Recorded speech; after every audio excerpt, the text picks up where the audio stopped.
All right, Coach, you want to start off with your first thoughts? Yeah, terrific win. You know, Eastern Illinois, they make it tough. You know, that, you know, style of play, you know, patience on offense, the 1-3-1. I think the 1-3-1, and that it was my fault. You know, I was trying to, the first time they went 1-3-1, I tried to run a quick hitter, and I should have just went with our continuity that we run against it and keep those guys aggressive. We got a little too passive, and we struggled against it at times to where, you know, in the past that we've faced it, we've moved the ball and made shots, but then we missed some open opportunities too. But I thought this was a complete defensive game. Now, I may change my mind when I watch the tape, but we wanted to hold them to 60 or less. We did that.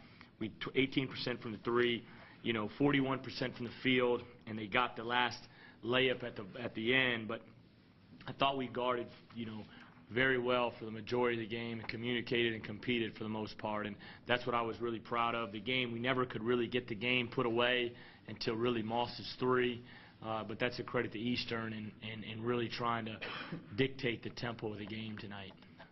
You talked about the defense stepping up tonight. You only allowed 6 points in the final 6+ minutes of the game. Just talk about, did y'all change anything, or is it just the intensity? No, I just think that you know, the sense of urgency when you're up.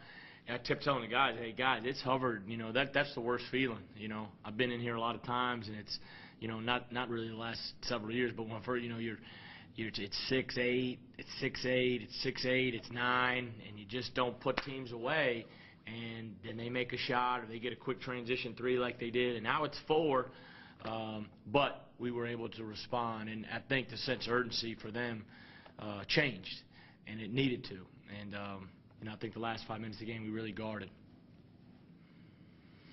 Of course, you know, clinch, all that good stuff, and I know you don't care about it because you're the coach side of it. Yeah. At the same time, knowing that you have that double bye. Well, the double bye is terrific. The double bye is terrific.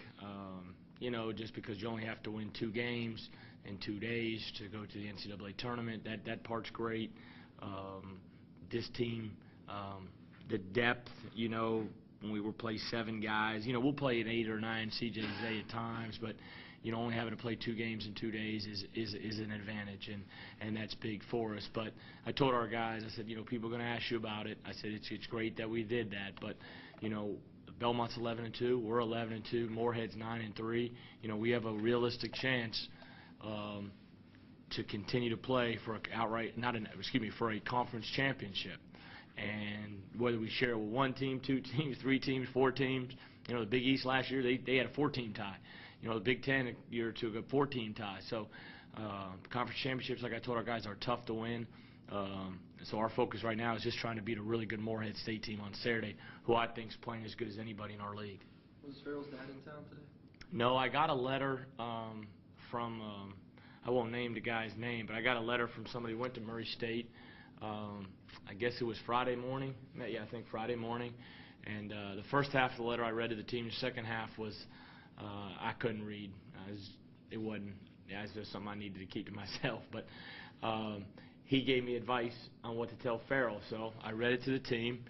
Farrell demonstrated it, and he's 7 for 9. And the letter said, step to the line, take a foot back, dribble twice, jump 2 inches off the floor, and aim at the top of the white square to get good arch.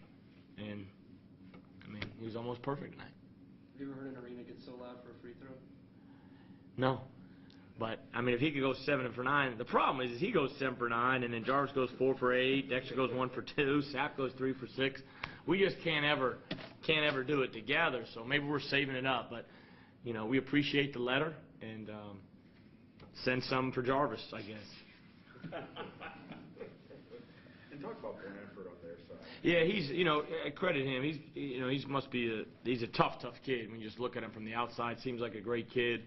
You know, I know they had some suspensions. He wasn't there in this, you know, one suspended. So the first thing I think about when I think of Blanford is senior, toughness, must have great character. You know, just, you know, 35 minutes, 26 points, 8 rebounds. He's playing like a senior, and I'm sure Coach Spoonhauer's really proud of him. And with those suspensions the other night, I knew they would come out here, those guys, because Olivier is a good player, and, you know, a couple of other guys that got suspended the other night are good players.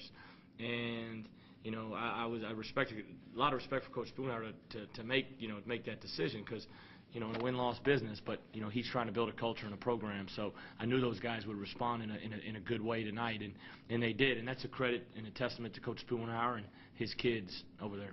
Is Blanford a first-team all-league guy in your opinion? Yeah, he's got to be. He's got to be. You know, Eastern Illinois, the tough thing about their schedule, and I was talking to Coach before this, they finished with 4 in a row. That's almost unheard of.